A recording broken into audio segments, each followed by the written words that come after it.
السلام علیکم ورحمۃ اللہ وبرکاتہ۔ وعلیکم السلام ورحمۃ اللہ۔ الحمد للہ وحدہ والصلاة والسلام علی من لا نبی بعدہ، اما بعد فاعوذ باللہ من الشیطان الرجیم، بسم اللہ الرحمن الرحیم۔ والذین یؤمنون بما انزل الیک وما انزل من قبلک وبالآخرة هم يوقنون۔ عن ابي هريرة رضي الله تعالى عنه قال قال رسول الله صلى الله عليه وسلم إن مثلي ومثل الأنبياء من قبلي كمثل رجل بنى بيته فأحسنه وأجمله إلا موضع لبنة من زاوية فجعل الناس يطوفون به ويتعجبون له ويقولون هلا وضعت هذه اللبنة فأنا اللبنة وأنا خاتم النبيين۔ رواه الإمام الهمام البخاري في صحيحه۔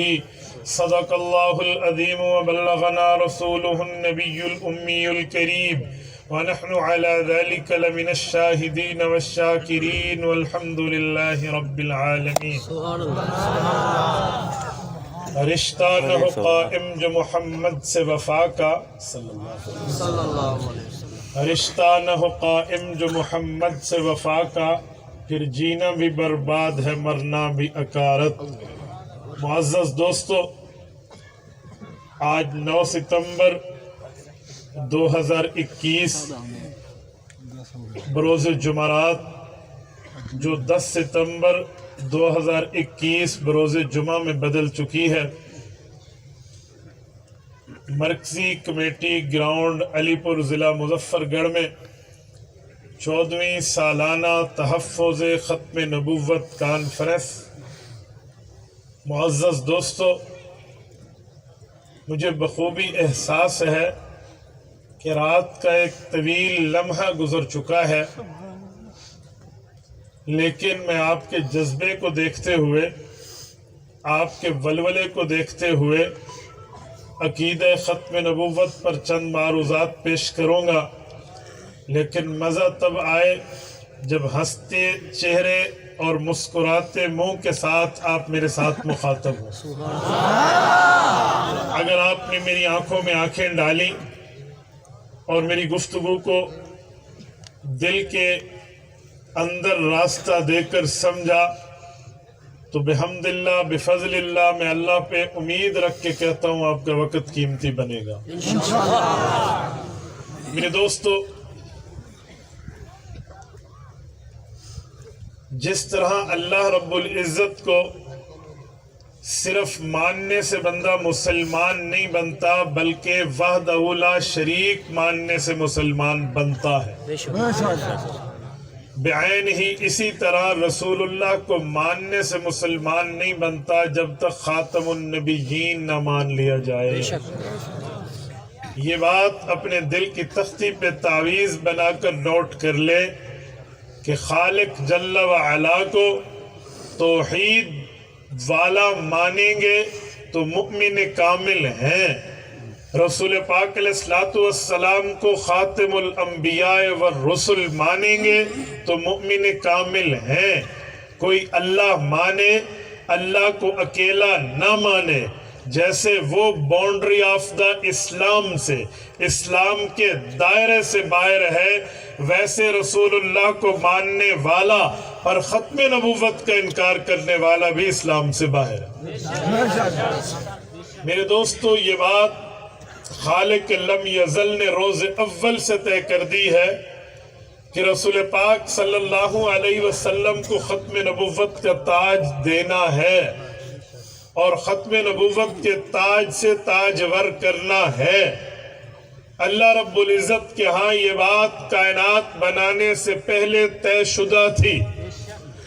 سیدنا زید بن ارقم رضی اللہ عنہ راوی ہیں، امام احمد بن حنبل الشیبانی المتوفہ 241 ہجری مسند میں روایت لاتے ہیں، رسول پاک صلی اللہ علیہ وسلم نے ارشاد فرمایا، انی عند اللہ مکتوب خاتم النبیین، اللہ نے مجھے اس وقت ختم نبوت کے تاج سے تاجور کرنے کا فیصلہ کر لیا تھا وَإِنَّ آدَمَ علیہ السلام لَمُنْجَدِلٌ فِي طِينَتِهِ، ابھی کائنات کو اللہ نے معرض وجود میں نہیں لایا تھا.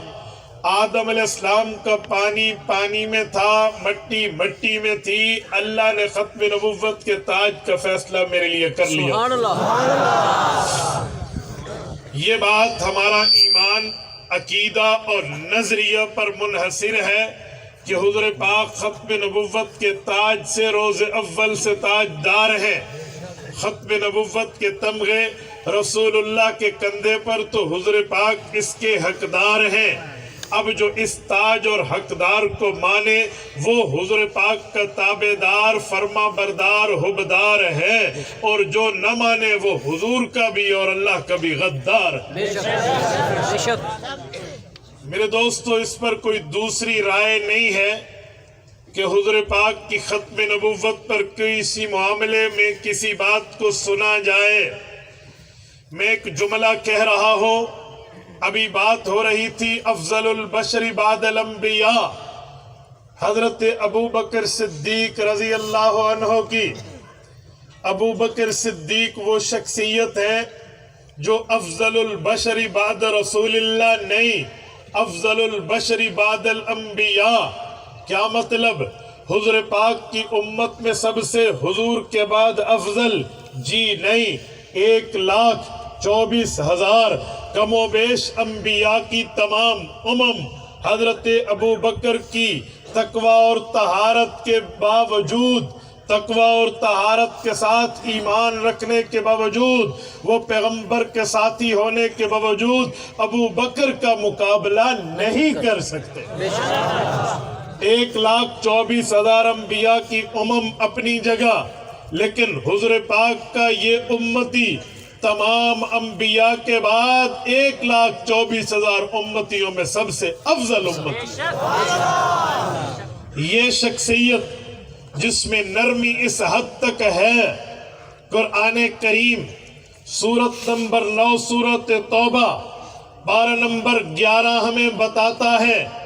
اللہ نے فرمایا کہ پیغمبر اگر کافر قیدی کو پکڑ لے، ما کان لنبی ان یکون لہ اسرا حتی یثقن فی الارض، اس کافر قیدی کے دھڑ سے اس کی گردن کو جدا نہ کرے، یہ چھوڑ دے، یہ نبی کے لیے مناسب نہیں ہے. قرآن کریم کہتا ہے فیصلہ یہ ہے کہ جب کوئی حربی کافر کسی پیغمبر کی گرفت میں جنگی قیدی بن کے آ جائے تو اس کا خون پیغمبر کی تلوار پر حلال کر دیا گیا ہے، اس کی گردن کو اس کے تن سے جدا کر دیا جائے. یہ ڈیسیژن ہے، یہ فیصلہ ہے، یہ حکم ہے، یہ آرڈر ہے. یہ قرآن کریم بتاتا ہے جنگ بدر ہوئی ہے، 70 قیدی، 70 مقابل، 70 دشمن، 70 مشرکوں کے بندے پکڑ لیے گئے. کیا کریں کیا نہ کریں؟ اجی فیصلہ ہوگا، مشورہ دے دیں. مشورہ شروع ہوا، سب نے مشورہ دیا، قتل کیا جائے، مارا جائے، تحقیق کیا جائے، گردن اتار دی جائے، موت کے گھاٹ اتار دیا جائے.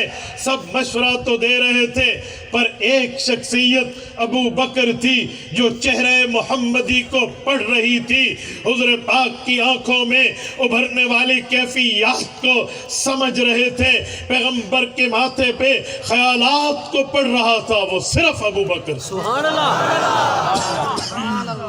سبحان اللہ.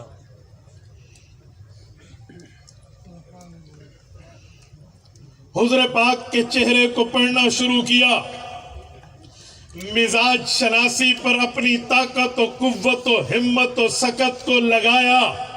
پیغمبر کریم علیہ التحیت و تسلیم کے چہرے پر کھلی کتاب کو ابو بکر نے پڑھا. کیوں؟ یہ ابو بکر لڑکپن سے لے کر بچپن سے لے کر لڑکپن تا جوانی، جوانی تا ادھیڑ عمر حضور پاک کا ہر موقع پر ساتھی رہا ہے. آپ نے نہیں سنا؟ کہتے ہیں فیس ریڈنگ، چہرے کو پڑھنا. یہ ابو بکر ہی تھا۔ سبحان اللہ۔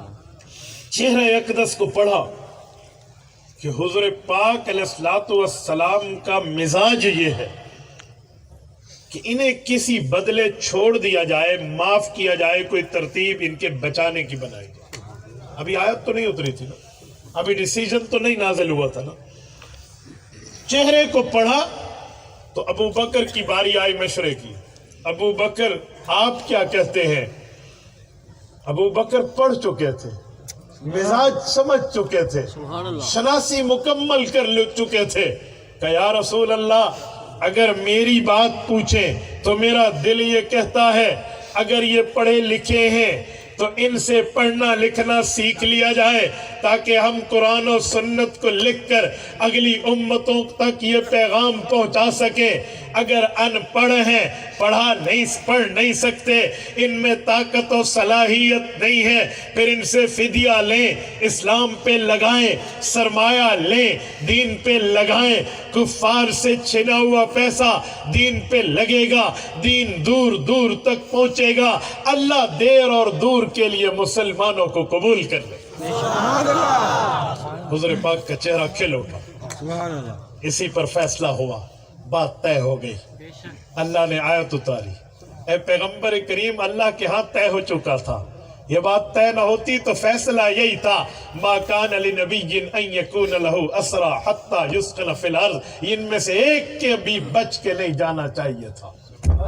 میری بات کا مطلب کچھ اور ہے، جہاں میں لانا چاہ رہا ہوں کہ افضل البشر بعد الانبیاء، اتنا نرم مزاج رکھنے والی شخصیت، اتنا پیارا اور دھیما لہجہ رکھنے والا ابو بکر، اتنا رحم دل، جسے پیغمبر کی زبان اقدس سے ٹائٹل یہ ملے ارحم امتی بی امتی ابو بکر۔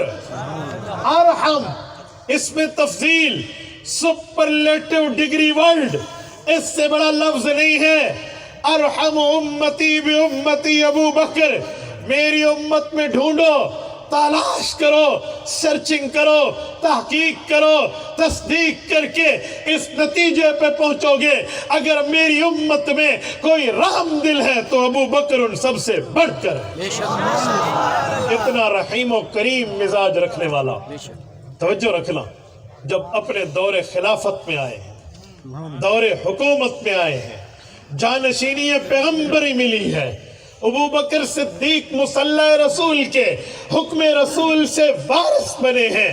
حضرت ابو بکر کے دور میں مسلمہ کذاب نبوت کا اعلان کھل کے کرتا ہے، اس سے جنگ کی باری آتی ہے، جہاد کے لیے لشکر کشی ہوتی ہے، مجاہدین صحابہ اور تابعین کا لشکر یہ روانہ ہوتا ہے تو ابو بکر نے انہیں جو ترغیب دی ہے، ابو بکر نے جو انہیں تیاری کرائی ہے، ابو بکر نے جو انہیں نصیحتوں اور وصیتوں سے نوازا ہے، وہ بات یہ اپنی ذہنوں میں ذہن نشین کر کے میدان جنگ میں لڑتے ہیں۔ آؤ دیکھتے ہیں، مسلمہ کذاب سے مٹھ بھیڑ ہوئی ہے، مسلمہ تحقیق ہوا ہے، بنی حنیفہ قتل ہوئے ہیں، یمامہ کی جنگ میں صحابہ کرام نے کفار کو ماؤں کی چھٹیوں کا دودھ یاد دلا دیا ہے، صحابہ کرام کے نیزے کی انیوں پہ کفار کی گردنوں کو چڑھا دیا گیا ہے، ان کی تلواریں کفار کی گردنوں پہ لگ لگ کے ٹیڑھی ہو چکی ہیں، لیکن میں دیکھتا ہوں صحابہ کرام میں شہادتیں کتنی ہوئی ہیں، صحابہ کرام میں شہداء کی تعداد کتنی ہے، اور اس سے پہلے ہم صحابہ کرام سے حضور پاک کے دور میں معاملات دیکھتے ہیں کہ دنیا سے کتنے گئے ہیں۔ حضور پاک کے دور میں حضور نے 27 غزوات لڑے ہیں، 400 سریات لڑے ہیں۔ غزوہ اس جنگ کا نام ہے جس میں رسالت مآب بنفط نفیس جائیں، سریہ اس مارکے کا نام ہے جس جو حضور پاک کے حکم پر لڑا جائے۔ یہ 427 مہم جوئیاں پیغمبر علیہ السلام کے کے آخری زندگی کے 10 سال میں ہوئی ہے.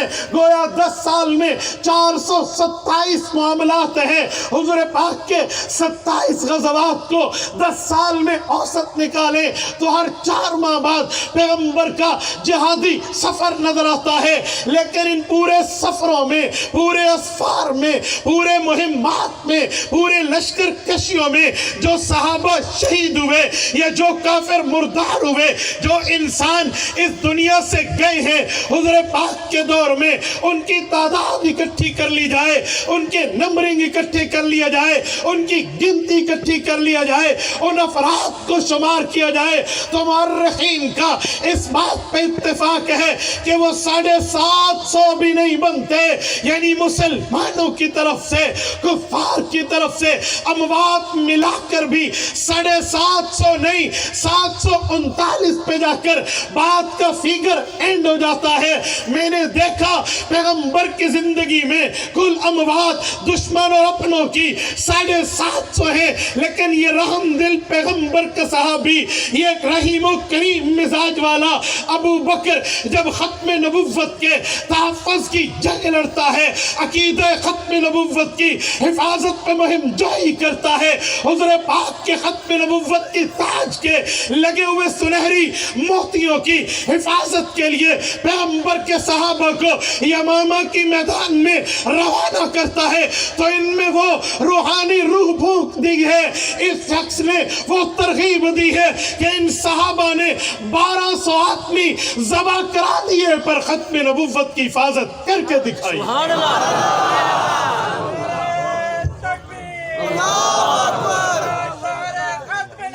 زندہ باد. زندہ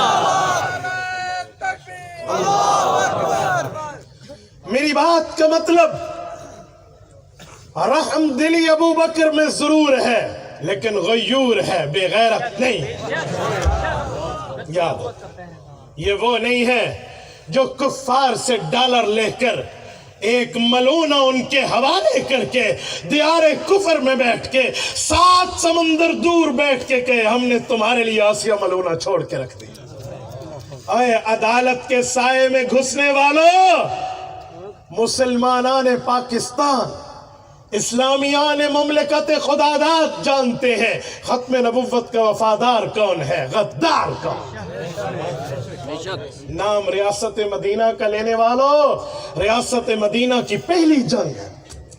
اے مدینہ کی ریاست کا راگ الاپنے والوں، اور میں ان مولویوں سے کہتا ہوں جنہیں بڑا شوق ہے ریاست مدینہ کے نام پہ ان گستاخوں کے ساتھیوں کی تائید کرنے پہ، اے تمہاری مولویت اس وقت کہاں گئی تھی جب آسیہ ملونہ کو چھوڑا جا رہا تھا؟ اے تمہاری پگڑی کی عزت کہاں گئی تھی؟ اے پیغمبر کے جانشینوں کے نام لیواؤ، تم نے بخاری نہیں پڑھی، تم نے مسلم نہیں پڑھی، تم نے کتب حدیث نہیں پڑھی، تم نے آیات نہیں پڑھی. اے تیرے سر پہ پگڑی کا اضافہ کیوں ہے؟ اے تیرے چہرے پہ سنت رسول کیوں ہے؟ تو اس کی تائید کرتا ہے جو آسیہ ملونہ حضور کی گستاخ کو چھوڑنے والا ہے.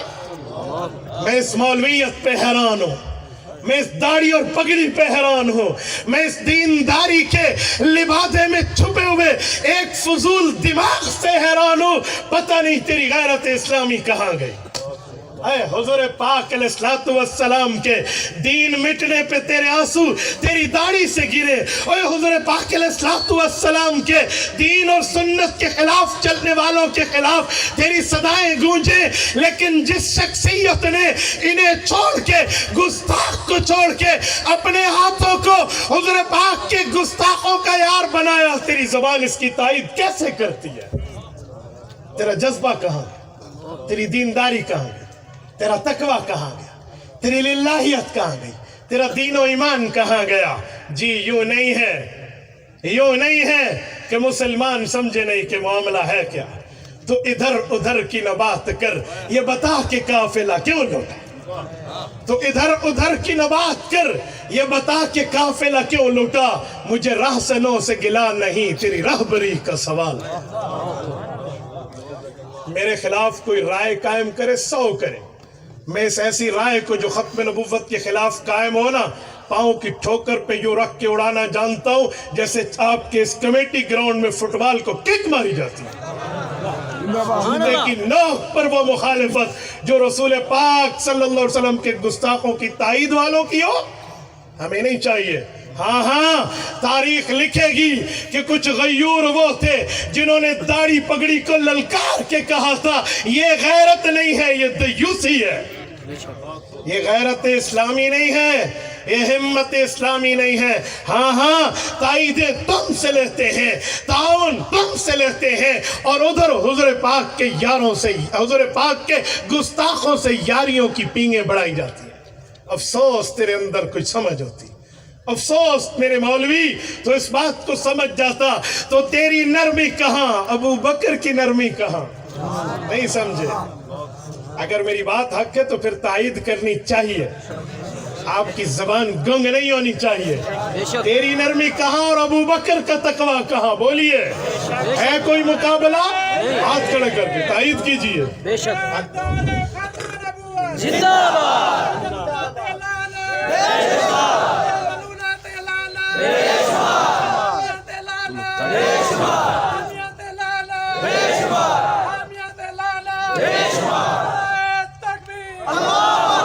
جمعیت مولانا فضل الرحمان، جمعیت مولانا فضل الرحمان.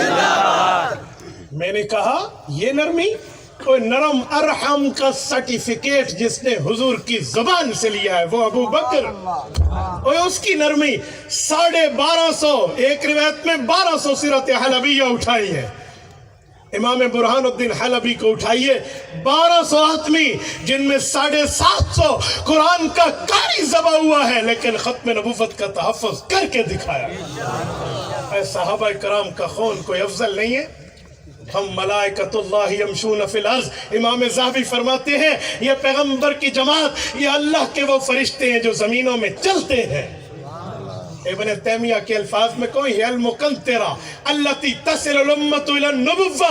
صحابہ وہ پل ہیں، وہ برج ہیں، وہ ہیڈ ہیں جو امت کو نبوت سے ملانے کا کام کرتے ہیں. ان کا خون گیا، ان کا خون گیا ہے اور ان کی جانیں گئی ہیں. ان کی مائیں نہیں تھی، ان کے بچے نہیں تھے، ان کی بیویاں نہیں تھی، اور ان میں محبت اولاد نہیں تھی، ان میں دین کی طلب نہیں تھی. یہ جہاد نہیں جانتے تھے، یہ تبلیغ نہیں جانتے تھے، یہ تصوف نہیں جانتے تھے، یہ تدریس نہیں جانتے تھے، یہ قرآن نہیں جانتے تھے، یہ تحفیظ نہیں جانتے تھے، انہیں قرات نہیں آتی تھی، اور یہ سب کچھ آتا تھا. آج ان کا عشر عشیر بھی ہم میں نہیں ہے، ہم تو صرف ان کے نام لیوا ہے. اگر انہوں نے اپنی جان کی پرواہ نہیں کی، مال کی پرواہ نہیں کی، اولاد کی پرواہ نہیں کی، بیویوں کی پرواہ نہیں کی، بچوں کی پرواہ نہیں کی، گھر بار کی پرواہ نہیں کی، اور اس دنیا کی ثروتوں کو، اس دنیا کی نعمتوں کو پاؤں کی جوتے کی نوک پہ رکھ کے حضور سے وفاداری کی ہے تو پھر میں کسی کی نرمی کا ٹائٹل دے کر اسے نرم کہہ کر دیوسی نہیں کرنے دوں گا. میں کہوں گا صحابہ کرام پیغمبر علیہ السلام کی اس جماعت کی بات کو تقلید کر کے جو آگے چلے وہ حضور کا متبع ہے. نعرہ تکبیر، تاجدار ختم نبوت، تاجدار ختم نبوت، شان صحابہ، عظمت صحابہ، افکار صحابہ، اعلان صحابہ، دفاع صحابہ، وکیل احناف مولانا عبد الواحد قریشی صاحب. حضور پاک کی ختم نبوت تو ایسا نظریہ سینسیٹیو میٹر، بالکل حساس معاملہ ہے جس پر ابو بکر جیسا شخص خدا کی قسم حضور پاک علیہ السلام کے تحفظ پہ 1200 پیغمبر کے صحابہ ذبح کرا دیے پر ختم نبوت کی پہرہ داری نہیں چھوڑی. یہ بات ہمیں بتاتی ہے، یہ بات ہمیں سمجھاتی ہے کہ ختم نبوت بھی کوئی چیز ایسی ہے جسے چھوڑے تو جنت کا دروازہ میرے لیے نہیں کھلے گا. کس منہ سے جنت کے دروازے پر کہیں گے آمنہ کے لال کے پاس جائیں گے، گستاخوں کی یاریوں کا دھبا ماتھے پر ہوگا. اللہ محفوظ فرمائے. آمین. یار یہ کیا مطلب ہے، یہ کیا معاملہ ہے بھائی؟ میں حیران ہوں ایک بڑے شخص کی غلطی سے عوام میں قادیانیوں کے خلاف کے جذبے میں کتنی نرمی آئے گی یہ انہیں پتہ ہے جو کام کروا رہے ہیں، یہ انہیں پتہ ہے۔ میرے دوستو، میری بات کا مطلب کہ عقیدہ ختم نبوت پر کوئی نرمی کی بات نہیں ہے۔ میں نے گزشتہ بار بھی آپ کی خدمت میں ایک بات کی تھی کہ نرمیوں کے معاملات اپنانے کے لیے حضور پاک علیہ السلام سے غداری کا منجن پڑھایا جا رہا ہے۔ میں نے لاہور کے ایک لاء کالج کی بات سنائی تھی کہ ایک پروفیسر اپنے اسٹوڈنٹ کو کہہ رہا ہے حضور پاک علیہ السلام معاف کرنے والے تھے یا بدلہ لینے والے؟ تو ظاہری بات ہے سارے یہی کہیں گے منتقم لنفسی، آپ علیہ السلام تو معاف کرنے والے تھے، درگزر کرنے والے تھے۔ حضور پاک میں تو رحمتیں شفقتیں کوٹ کوٹ کے بھری، بلکہ یہاں سے منبع شفقت، یہاں سے شفقتیں پھوٹتی ہیں، منبع رحمت یہاں سے رحمتیں پھوٹتی ہیں۔ تو پروفیسر روزانہ طلباء کو یہی سمجھاتا ہے، اسٹوڈنٹ کو مائنڈ سیٹ دے رہا تھا، برین واشنگ جسے کہتے ہیں۔ ایک دن اس نے اپنا دعو کیا اور وہاں کوئی ختم نبوت کا شہزادہ بھی بیٹھا تھا۔ اس نے کہا جی میں بڑا حیران ہوں، تسی مولویوں نے دیکھا؟ تو لوگوں نے کہا جی کیا ہوا کہ تم نے مولویوں کو دیکھا؟ یہ ختم نبوت کا تحفظ کرتے ہیں اور آنکھیں سرخ ہو جاتی ہیں، ان کی آوازیں بلند ہو جاتی ہیں، جذبے میں آ جاتے ہیں۔ بات کرنی ہے تو تم بڑے پیار سے بات کرو، کیا سختیاں، کیا ادھر ادھر ہو، کیا بازو چڑھانا، آرام سے بھی بات ہو سکتی۔ طلبا سنتے ہیں، ایک دن، دو دن، تین دن، چلتا چلتا چلتا پھر ایک موقع پر یہ جو گستاخوں کے اوپر اتنے غصے میں آ جاتے ہیں، میں بڑا حیران ہوں۔ اوہ حضور تو معاف کرنے والے تھے، تم حضور پاک کے نام لیوا معاف کیوں نہیں کرتے؟ معاف کرو، پیار کرو، محبت دو، خود ہی اگلا مان جائے گا۔ تو ایک اسٹوڈنٹ سمجھ گیا کہ یہ گستاخوں کو معافیوں کی سرٹیفکیٹ دے رہا ہے۔ قرآن کہتے ہیں وہ قتلوا تقتیلا، حکومت اسلامیہ کی ذمہ داری ہے کہ ان کی بوٹی بوٹی کر کے رکھ دے، یہ ہمیں کیا لاگ لاپ رہا ہے؟ تو اس نے کہ اسٹوڈنٹ نے کہا سر ایکسکیوز می 1 منٹ، میں کچھ کہوں؟ کہ جی آپ کہیے۔ اس نے کہا سر نیور مائنڈ، محسوس نہ کیجئے، آپ تو کتے کے بچے ہیں۔ پروفیسر کی تو آنکھیں کھل گئی۔ میں نے کہا سر کیا کہہ رہے ہو، کیا بکواس؟ انہوں نے کہا سر آپ کی شکل تو ریچھ جیسی ہے، مجھے لگتا ہے آپ کی اماں جی جو تھی نا وہ کوئی بےمان عورت تھی، آپ کے ابو بڑے فلاں قسم کے تھے، یہ وہ کر کے اس نے 2 منٹ میں کام پورا کر دیتے ہیں۔ تو وہ لپکا اس کو پکڑنے کے لیے۔ اسٹوڈنٹ نے کہا وہ کہہ رہے یو انسلٹ می، میری گستاخی کر رہا ہے، میری بے عزتی کر رہا ہے۔ تو اس نے کہا سر کیا بے عزتی، کول ہو جائے، ٹھنڈے ہو جائے، معاف کریں، پیار کریں، محبت دیں، پھر ایسے لگائے ٹھیک ہو جائے گا سارا معاملہ۔ پہنچی وہیں پہ خاک جہاں کا خبیث تھا، اس کو وہیں پہنچایا۔ کہتے ہیں نا یدخل حیث خرج، علماء جانتے۔ تو جب یہ وہیں گھسا نا جہاں سے اس کا دماغ نکلا، تو اسٹوڈنٹ نے کہا کہ آج کے بعد اگر تو نے ہمیں یہ باتیں کی نا تو پھر ہم تجھے بتائیں گے کہ ہم لاء پڑھنے آئے ہیں یا کیا پڑھنے آئے ہیں۔ وہ قادیانی تھا، وہ یوں برین واش کر رہا تھا۔ تو بھائی ہمیں یہی سمجھایا جا رہا ہے، یہی۔ اور جہاں تک رہی یہ بات کہ غصے میں آ جاتے ہیں، آنکھیں سرخ ہو جاتی ہیں، فلاں ہو جاتے ہیں، اوے سنو، علماء انبیاء کے وارث ہیں۔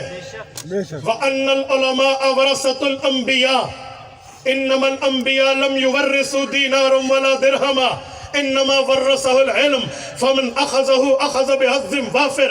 سنن نبی داود کھولیے، امام سلیمان بن الاشعث السجستانی رحمہ اللہ روایت لائے ہیں، اللہ کے رسول فرماتے ہیں، حضرت ابو ہریرہ نے فرمانے علی شان پیش کیا ہے، فرمایا میرے پاک پیغمبر نے فرمایا میں نبی ہوں اور ہم انبیاء کا وطیرہ و طریقہ یہ ہے، ہم جب دنیا سے جاتے ہیں درہم و دینار کا وارث نہیں بناتے، ہم علم چھوڑ جاتے ہیں، اور ہمارے وارث علماء ہیں۔ جس عالم کو میرا علم زیادہ ملا اسے بہت بڑی خیر مل گئی۔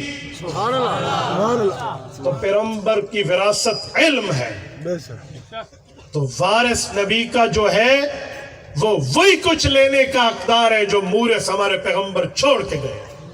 میں ایک جملہ سمجھانے کے لیے کہتا ہوں، توجہ رکھنا، توجہ ہے سب کی۔ والد فوت ہو اور بیٹے 2 ہوں، ایک ہو سفید رنگ کا، ایک ہو کالے رنگ کا، یہ ہو سکتا ہے کہ سفید کو مال زیادہ دے اور کالے کو کم دے؟ آج یہ تو کالا ہے، کوئی کہے گا؟ اچھا ایک پڑھا لکھا ہو ایک ان پڑھ ہو، یہ ہو سکتا ہے کہ کوئی کہ جی پڑھے لکھے کا مال زیادہ اور ان پڑھ کا مال کم؟ ہو سکتا ہے؟ اچھا ایک نابینا ہو اور ایک بینا ہو، ایک کی آنکھیں چلتی ہو ایک کی فیوز ہو، اندھا ہو، کوئی کہہ سکتا ہے کہ جی اندھے کو مال کم اور دیکھنے والے کو زیادہ؟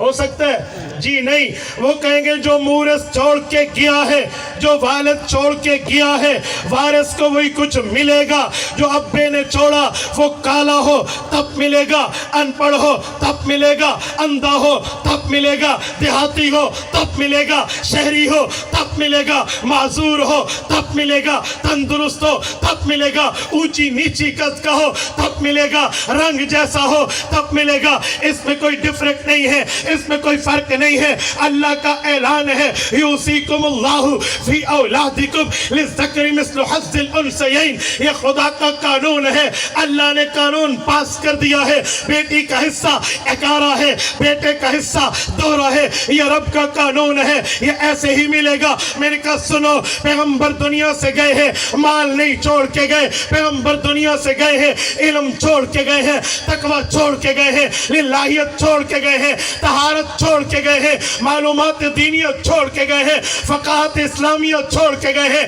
اب علماء پیغمبر کے وارث ہیں، ہم نہیں دیکھیں گے یہ عالم ان پڑھ ہے، یہ عالم انگلش جانتا ہے، یہ عالم انگلش نہیں جانتا، یہ عالم کالے رنگ کا ہے، یہ عالم گولے رنگ کا ہے، یہ عالم دیہاتی ہے، یہ عالم شہری ہے، یہ عالم فلاح ہے، یہ عالم فلاح ہے۔ جی نہیں، وہ اگر اہل حق ہے، وہ عالم ہے، پیغمبر کا وارث ہے، اسے وراثت میں ہر وہ چیز ملے گی جو نبی نے چھوڑی ہے۔ آؤ سنو، یہ خطابت بھی، یہ گفتگو بھی، یہ مناظرانہ گفتگو اور دشمن کے مقابلے میں سختی کے اندر آنکھوں کو سرخی میں لانا، ہاتھ کو بلند کرنا، آواز کو اونچا کرنا اور گفتگو کے انداز میں یوں اختیار کرنا جس لوگ جذبہ کہتے ہیں کیا یہ علم میں نبی سے عالم کو وراثت کے طور پہ ملا ہے یا نہیں ملا؟ کھولیے صحیح بخاری، حضرت ابو ہریرہ فرماتے ہیں اللہ کے رسول کی عادت مبارکہ یہ ہے، کان رسول اللہ فینا خطیبہ، جب حضور پاک بیان فرماتے تھے، گفتگو فرماتے تھے، احمرت عینا وعلا